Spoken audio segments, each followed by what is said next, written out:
Hello नमस्कार, तुम्ही ऐकताय MGM 90.8 FM साथ है तो बात है. शो सुरू आपला ऑल इज वेल आणि आरजे अमृता आहे तुमच्यासोबत. आणि फक्त मी नाही, आपल्यासोबत सर सुद्धा आहेत. आपल्या MGM मेडिकल कॉलेज अँड हॉस्पिटलचे फिजिशियन आणि intensivist doctor Rahul Chaudhari sir आपल्यासोबत आहेत.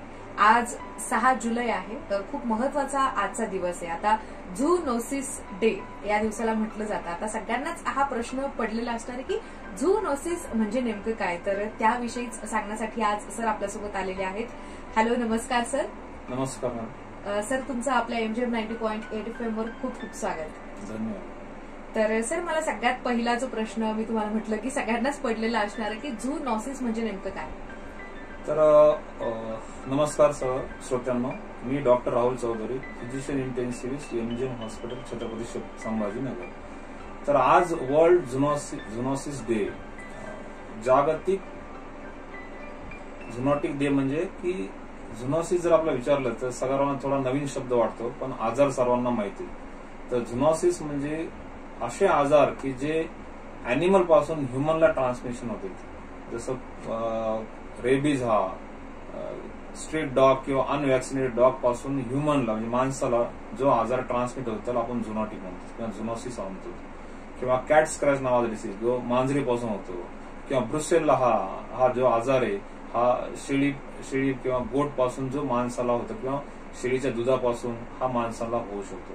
तर असे काही जे आजार आहेत, जवळपास जगामध्ये 200 आजार असे निवडले की जे ह्युमनला अॅनिमल पासून होते. रिसेंटली आपण जर बघितलं तर कोविड-19 हा सुद्धा आजार हा एक अॅनिमल पासून ट्रान्समिशन झालेला आहे. तर अशा आजाराला आपण झुनोसिस म्हणतो आणि हा 6 जुलै हा झुनोसिस डे म्हणून वर्ल्ड मध्ये सेलिब्रेट केला जातो. आणि सर, आजच्या दिवसाचा इम्पॉर्टन्स काय आहे, म्हणजे आजच का हा दिवस सगळीकडे साजरा केला जातो. हा दिवस सेलिब्रेट 6 जुलै 2023 आज वर्ल्ड झुनोसिस डे. याचा हिस्ट्री अशी आहे की 1885 साली लुईस पाश्चर या शास्त्रज्ञाने रेबीजचं व्हॅक्सिन फर्स्ट इंट्रोड्यूस केलं आणि त्या व्हॅक्सिनमुळे खूप मोठा एक सामाजिक बदल झाला की रेबीज हा जो डिसीज आहे जे आपल्या डॉग पासून होतो त्या डॉग पासून होणारा आजार आपल्याला प्रिव्हेंट करता आला. म्हणून हे खूप मोठं माइलस्टोन आहे झुनोटिक डिसीज मध्ये की जे अॅनिमल पासून ह्युमनला होणारे आजार प्रिव्हेंट केले जाऊ शकतात किंवा अॅनिमल पासून होणारे आजार आपण थांबवू शकतो. हे फर्स्ट टाइम लुईस पाश्चरनी रेबीज व्हॅक्सिन तयार करून दाखवलं होतं आणि यामुळे आज दिवस हा वर्ल्ड झुनोसिस डे म्हणून सेलिब्रेट केला जातो. अच्छा. आणि सर, आता कॉमन आपल्याला सगळ्यांना एकच गोष्ट माहिती असते की प्राण्यांपासून जो आपल्याला होतो तो म्हणजे रेबीज. तर मग असे कोणकोणते दुसरे झुनोटिक डिसीजेस आहेत जे आपल्याला वेगवेगळ्या प्राण्यांपासून होऊ शकतात. प्रत्येक प्राण्यापासून होणारा आजार वेगवेगळे असतात. जगामध्ये 200हून अधिक असे झुनोटिक आजार लेबल केलेले आहेत ज्यांचे डायग्नोसिस केलेले आहेत.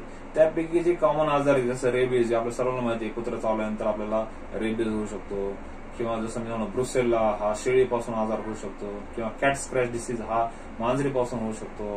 किंवा ब्लास्टोमायकोसिस हा फंगल आजार आहे, हा अॅनिमलच्या फंगस पासून होऊ शकतो. किंवा असे बरेच काही आजार आहेत, स्किन आजार, जे सुद्धा अॅनिमल पासून आपल्याला ट्रान्समिट होऊ शकतात. असे जवळपास 200 आजार आहेत की जे जसं आता रिसेंटली आपण बॅट पासून बघितलं कोविड-19, तर bacterial, viral, parasitic and fungal आजार हे सर्व आजार हे आपल्याला अॅनिमल पासून ह्युमनला ट्रान्समिट होऊ शकतात. अच्छा. आणि सर, म्हणजे आता आपल्या इथे बघतो आपण, आपल्या इथे म्हणजे जनावरांना सुद्धा घरातल्या मेंबर सारखंच वागवण्याची परंपरा आहे. म्हणजे अगदी जुन्या काळापासून आपण म्हणजे घरी सुद्धा प्राणी पाळले जात असतात. मग आता गाय असेल, बैल असेल, शेळ्या असतील. आणि शहरात सुद्धा आपण बघतो की पेट लव्हर्स खूप आहेत आपल्या इथे. तर मग आता हे जे अॅनिमल लव्हर आहेत यांच्यासाठी काळजी घेण्यासारखीच एक गोष्ट आहे. तर त्यांना तुम्ही काय ऍडवाइस सांगाल सर. अगदी बरोबर बोलले तुम्ही की आज आपण जर शेतकरी बघितले तर शेतकऱ्यांसाठी जनावर हे म्हणजे त्यांचे फॅमिली मेंबर असतो. आता आपण फॅमिली मेंबरला जशी काळजी घेतो तशीच त्या जनावरांची काळजी घेणं आवश्यक आहे. मग तुमची गाय असो किंवा म्हैस असो किंवा गोट असो किंवा जे काय अॅनिमल असेल, डॉग असेल तुमचा पाळलेला, तर अशा डॉग किंवा अॅनिमलला आपण जशा घरच्या मेंबर सारखी काळजी करणं आवश्यक आहे. त्यांना व्हॅक्सिनेट करणं आवश्यक आहे. वेळोवेळी पशु दवाखान्यात घेऊन त्यांचं चेकिंग करणं आवश्यक आहे. काही इन्फेक्शन आहे का, किंवा एखादा नवीन तुम्ही जर समजा अॅनिमल आणला, समजा शेळ्यामध्ये काही नवीन शेळ्या आणल्या तर अशा शेळ्याला तुम्ही आयसोलेट ठेवा. त्यांची चेकिंग करा किंवा त्यांना काही ब्रुसेल्ला किंवा अजून काही दुसरे काही आजार आहेत का. जर तसं काही नसेल तर तुम्ही हे सगळ्या शेळ्या तुमच्या जुन्या शेळ्यामध्ये मिक्स करा. जे डॉग आहेत, स्ट्रीट डॉग आहेत किंवा अशांना वॅक्सिनेट करा पकडून. जे घरचे डॉग आहेत त्यांनाही तुम्ही पशु दवाखान्यामध्ये घेऊन त्यांना वॅक्सिनेट करा. त्यांचं सर्वात महत्वाचं म्हणजे एक्सक्रिएटा जे असतो की जे आपण बघतो सकाळी वॉकिंगला लोक घेऊन जातात आणि बाहेरच त्यांना शी ते करावं लागतात, ते सर्वात चुकीचं आहे. कारण अशामधून सुद्धा व्हायरल बॅक्टेरिया ट्रान्समिशन होऊ शकते. तर त्यांचं एक्सक्रिएटा प्रॉपर डिस्पोज करा. घरी समजा तुमच्या शेळी पालन असेल तर शेळी पालनाचे जे समजा लेंड्या असतात त्यांचा व्यवस्थित तुम्ही डिस्पोजल करा. तर हे एक्सक्रिएटा डिस्पोजल करणं खूप आवश्यक आहे. ते स्टराईल ठेवणं खूप आवश्यक आहे. किंवा त्यामध्ये काही इन्फेक्टिव्ह असेल एखादं अॅनिमल, त्या अॅनिमलला आयसोलेट करणं, त्याची ट्रीटमेंट करणं हे आवश्यक आहे. तर हे सर्व महत्वाचे प्रिव्हेन्शन करणं सगळ्यात आवश्यक आहे. कारण प्रिव्हेंटिव्ह हा एक मेजर वे आहे की आपण हे अॅनिमल टू ह्युमन ट्रान्समिशन आपण रोखू शकतो. आणि सर आता हा प्राण्यांमधून आपल्यामध्ये येतो, म्हणजे माणसांमध्ये हे आजार येत असतात, तर मग यांचा रूट कसा असू शकतो सर? प्रत्येक वेळी वेगवेगळा असतो? जनरली रूट म्हणजे आपल्याला हा आजार कसा येऊ शकतो. आता समजा आपण तुम्ही जर रेबीज घेतला तर रेबीज जनरली डॉग बाईट घेऊन होतो किंवा रेबीज डॉग जर तुम्हाला बाईट होऊ शकतो किंवा रेबीजच्या लाळेतून रेबीज जे डॉग आहे, रेबीज पॉझिटिव्ह किंवा रेबीज असणारे डॉग ची जर लाळ आपल्याला लागली तर त्या लाळेतून होऊ शकतो. म्हणजे सांगायचा उद्देश की कॉन्टॅक्ट एक नंबर, की कॉन्टॅक्ट तुम्हाला मग तो फिजिकल कॉन्टॅक्ट असो किंवा फ्लुइड कॉन्टॅक्ट असो त्यामुळे ट्रान्समिशन होऊ शकतो. दुसरा म्हणजे स्किन ब्रेक काय असेल तुमच्या स्किनला, तर अशा स्किन ब्रेक मधून सुद्धा ट्रान्समिशन होतं. किंवा तुम्ही लिक्विड त्या अॅनिमलच्या लिक्विडला एक्सपोज झालं, युरिनला किंवा एक्सक्रेटा जर एक्सपोज झालं तसं होऊ शकतो. किंवा सर्वात महत्वाचं म्हणजे फूड. असं मानलं जातं की वर्ल्ड हेल्थ ऑर्गनायझेशननी स्टडी केल्यात त्याच्यामध्ये असं निदर्शन आलंय की 75% झोनोटिक डिसीज हे फूड मधून ट्रान्समिट होते, अॅनिमल टू ह्युमन. तर फूड हॅबिट सुद्धा तुमचं चेंज करणं आवश्यक आहे. किंवा तुम्ही रेडी टू यूज फूड थोडं अवॉइड करा.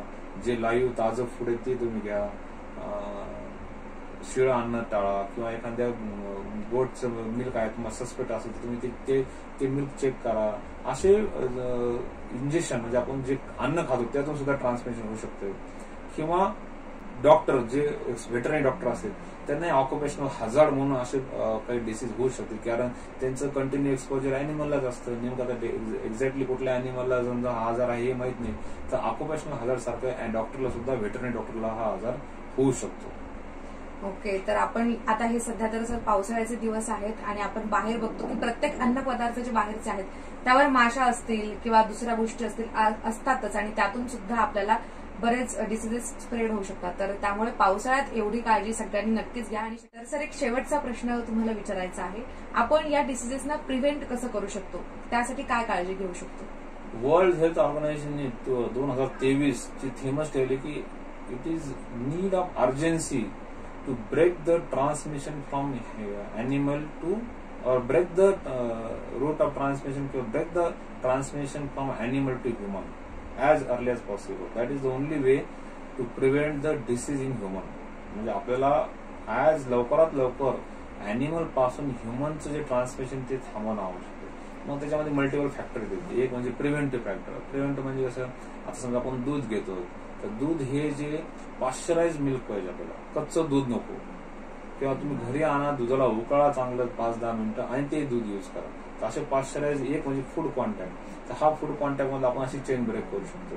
किंवा आपल्या आजूबाजूला समजा काही डॉग असतील जे स्ट्रीट डॉग वाटतं आपल्याला, तर अशा डॉगला अशांना आपण महानगरपालिकेला किंवा आजूबाजूच्या प्रशासनाला इन्फॉर्म करू शकतो की बाबा असे काही डॉग आहेत की त्यांना व्हॅक्सिनेट करणं आवश्यक आहे. व्हॅक्सिनेट करा, नसेल तर त्यांचं व्यवस्थित पालन करा, ते करू शकतो. किंवा एखाद्या घरी डॉग्स असतील किंवा अजून काही पेट अॅनिमल असतील अशांना व्हॅक्सिनेट करा. त्यांचा एक्सक्रेटा व्यवस्थित डिस्पोज करा. मेन जे फूड आपण घेतो, समजा मीठ असेल एखादं किंवा कोणी मांसाहार खात असेल तर ते व्यवस्थित शिजवलेलं पाहिजे. त्या अॅनिमलचं जर असेल तुम्हाला सस्पेक्टेड तर तुम्हाला ते अवॉइड करणं आवश्यक आहे. किंवा त्या अॅनिमल कडून जर ज्यावेळेस तुम्हाला ट्रान्समिशन होण्याची शक्यता असेल तर अशा वेळेस आपल्याला मीठ किंवा मटण जे खातो आपण ते मटण व्यवस्थित उकळून शिजून घेतलं तरच हे अशा प्रकारचे आजार म्हणजे बॅक्टेरियल असू, फंगल असू, पॅरासायटिक असू हे ब्रेक होईल. तर असे वेगवेगळे प्रिव्हेंटिव्ह मेजर करणं आपल्याला आवश्यक आहे. सगळ्यात महत्वाचं अवेअरनेस करणं आवश्यक आहे. समजा एखादा शेतीपालन करणारा व्यक्ती असेल किंवा फॅमिली असेल तर अशा लोकांना आपल्याला जाऊन त्यांना अवेअरनेस करणं आवश्यक आहे. ह्या शेतीपालनामधून तुम्हाला असे जुनाटी प्रकारचे आजार होऊ शकते की जेणेकरून डायग्नोसिस मध्ये डिले होणार नाही किंवा त्यांना सुद्धा समजून की बोला अशा प्रकारचा आजार ट्रान्समिट होऊ शकतो तर आपण काळजी घेणं आवश्यक आहे. किंवा एखाद्या वेटरनरी डॉक्टर असेल तर त्यांना सुद्धा एज्युकेट करणं आवश्यक किंवा तुम्हाला सुद्धा साईन सिम्पटम येऊ शकतील अशा आजाराचे. तर ही पब्लिक एज्युकेशन, अवेअरनेस आणि प्रिव्हेन्शन या 3 स्टेप खूप महत्वाचे आहेत. आपल्याला जर झुनोटिक आजार प्रिव्हेंट करायचं असेल transmission from animal to human. नक्कीच सर. तर सरांनी सांगितलेल्या ह्या गोष्टी नक्की लक्षात ठेवा आणि आवर्जून या संदर्भात काळजी घ्या. आणि स्पेशली जे अॅनिमल लव्हर्स आहेत, खरं म्हणजे खूप चांगलं काम करणारी, प्राण्यांना जीव लावणारी ही जी लोक आहेत, तर त्यांनी सुद्धा विशेष काळजी घ्या आणि सेफ राहा. Thank you so much sir. आज वेळातून वेळ काढून तुम्ही एवढ्या महत्वाच्या गोष्टी सांगितल्या त्याबद्दल तुमचे माझ्याकडून आणि आमच्या MGM 90.8 FM कडून खूप खूप आभार. Thank you so much. Thank you so much.